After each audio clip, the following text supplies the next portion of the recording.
से दहिया तनी सटे दना पहली हम मिला तनी पटे दना ए अनुपमा जी अरे साजही से गड़बड़ मिजाज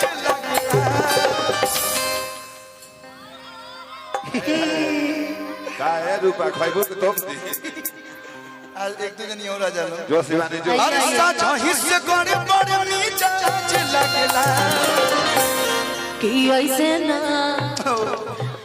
ना करी बल जोरी हटी होने भैया छोड़ी लाज लगला ये पिया लाज लगला ताली बजा के हो भैया ये पिया लाज लगला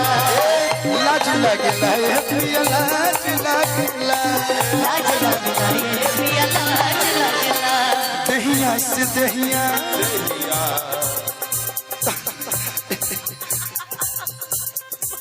रोमांटिक फीलिंग जो आता है ना खत्म हो जाता है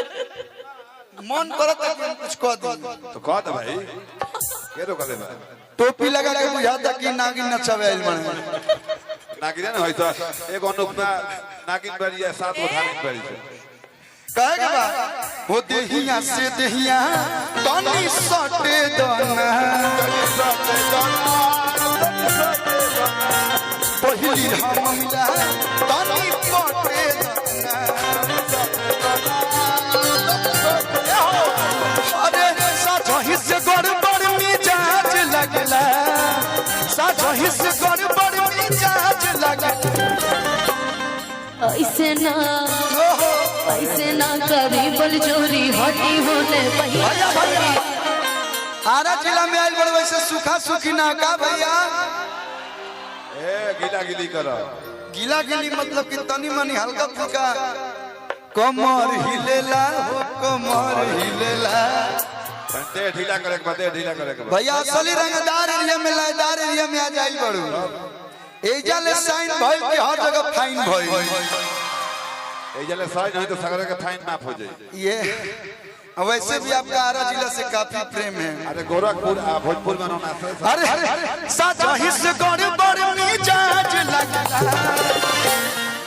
ऐसे ना करी बल जोरी हटी होने भैया छोड़ी लाज लगला ये पिया लाज लगला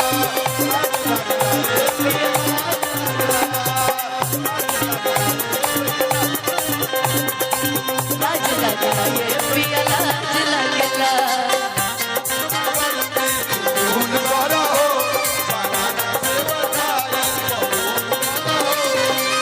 हटा जानी साथ जा तू सीना से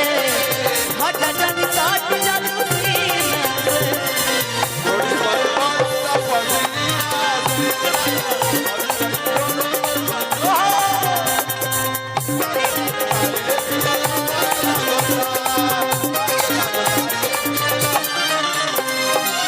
छोड़ी ना साड़ी के पल्लू हमार पिया गल्लू की दे है अभी नरमी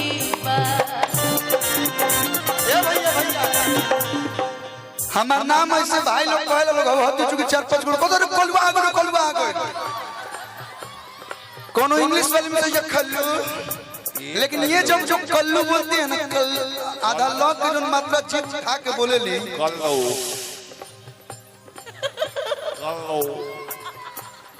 बुझाता रोबोट बोला था रोबोट के पाहुन मुन्ना बर्मन भैया बुझाता एआई की आवाज में बोला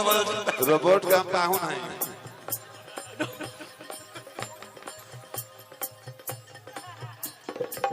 बुझाता मुंह में कुछ लोग रसगुल्ला लेके बोला था रसगुल्ला लेके मेरा कांचा दूध पी गया थोड़ा एक बार बुलाइन गाइएगा छोड़ी ना साड़ी के पल्लू हमार पिया गल्लू की दे हो अभी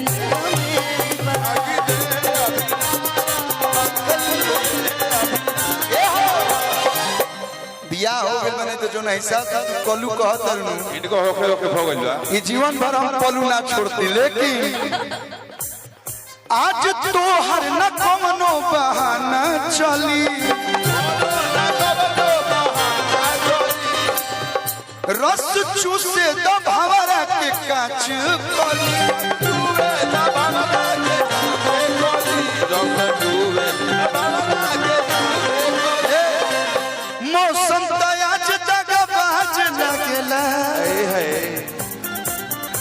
पसंद आज तक बाज लगला। अरे ऐसे ना करी बल जोरी हटी होने भैया छोड़ी लाज लगे ये पिया लाज लगे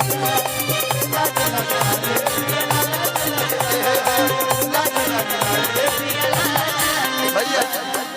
एगो अनुपमा जी के साथ हम गाना गोले बनी काफी रील्स पे ट्रेंड करता मेजर में आइएगा। हरिया मामा के बगिया में कमना के भगिया जगवालू गोरिया आगे पीछे डोला तारा बकु बकु बोला तारा बुझे ना दर्द राज सब खोला तारा। सच्ची में छुआ तो कुछ कुछ होके लगा था हमारा ने रोआ खा हो जाता। जय मामा मामा मामा इनकर माई सिखावली कि हमार बहनोई है उनका फूफा कहे। चुप रहिए सियान हो गए तो मामा कह दे चुप फूफा रहिए कह दे। पीछे बुची भैया बैठे हो जानते हैं कि पूछी आप मेरे भैया क्या मामा कहे हैं। देह देह रिश्ता तार चेंज होता है कहो भैया बोलते नहीं कहो नहीं मामा शुरू बोलते। से मामा है अब थोड़ा पब्लिकली इसमें hello my testing from this matter. Hello excuse me Ratan तार पापा है हम तार फूफा। आई एम योर भगिनी ओके नो एक्सेप्ट नाजायज संबंध। Oh excuse me accepted. No except from नाजायज ये संबंध। हमारा नाजायज संबंध से बड़ी डर लगेला। काहे के बा हरिया मामा के बगिया में कमना के भगिया जगवालू गोरिया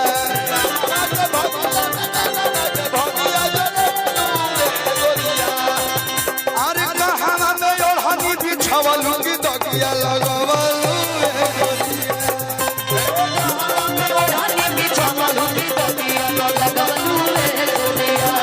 अरे अरे कहां में ओढ़नी बिछावलू की दगिया लगवालू गोरिया।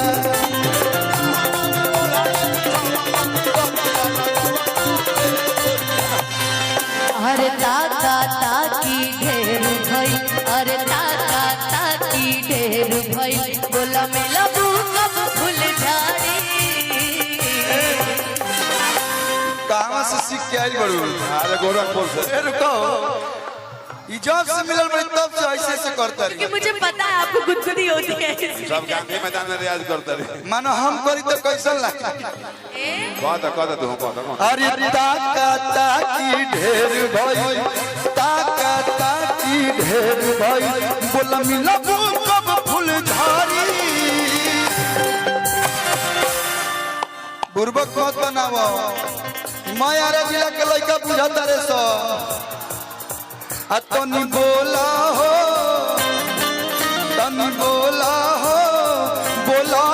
डिट बड़ी गाड़ी गाड़ी बोला हो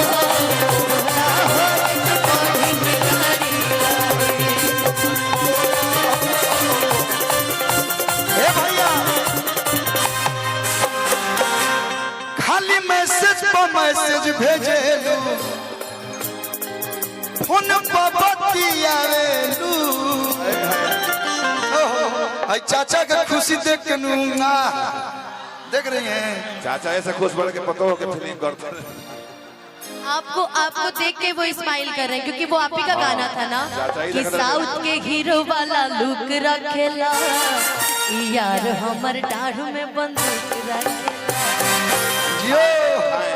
ई लेकिन खाली मैसेज पर मैसेज भेजेला फोन पर बतियावेला कई बार वादा कैला मिले के मिले नहीं आवेला।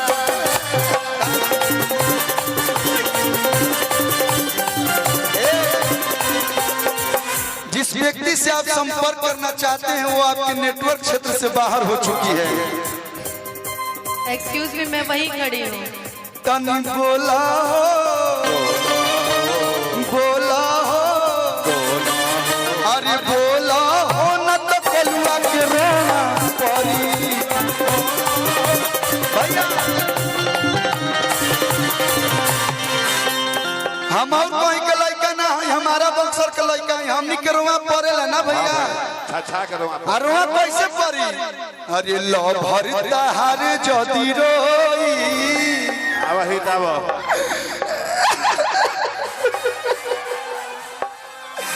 अरे लो भरी हई लो भरी ताहार जदि रोई ताहारा लइका ना होई होई बियाह होई त होई कि हाला जे नारायणपुर में होई सुना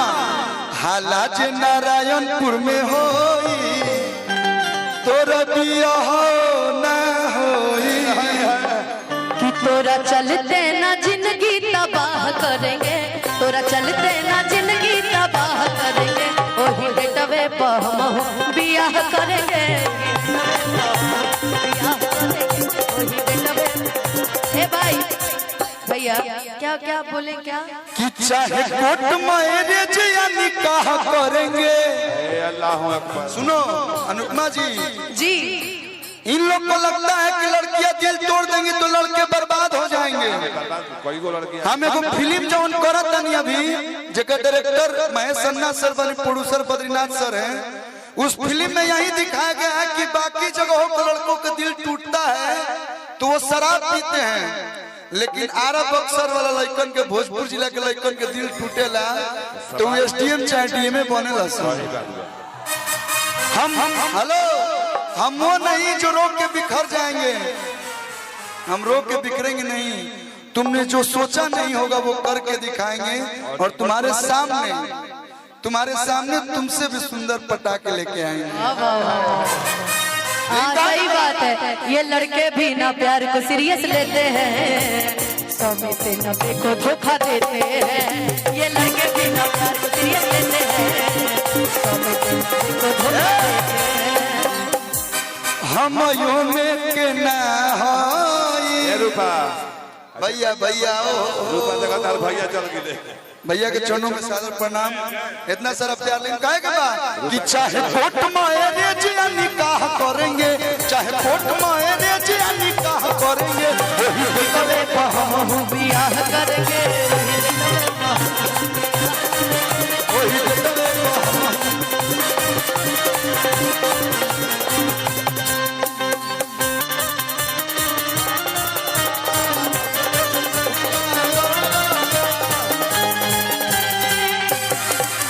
रसैया हो ललन को रसैया हो ललन को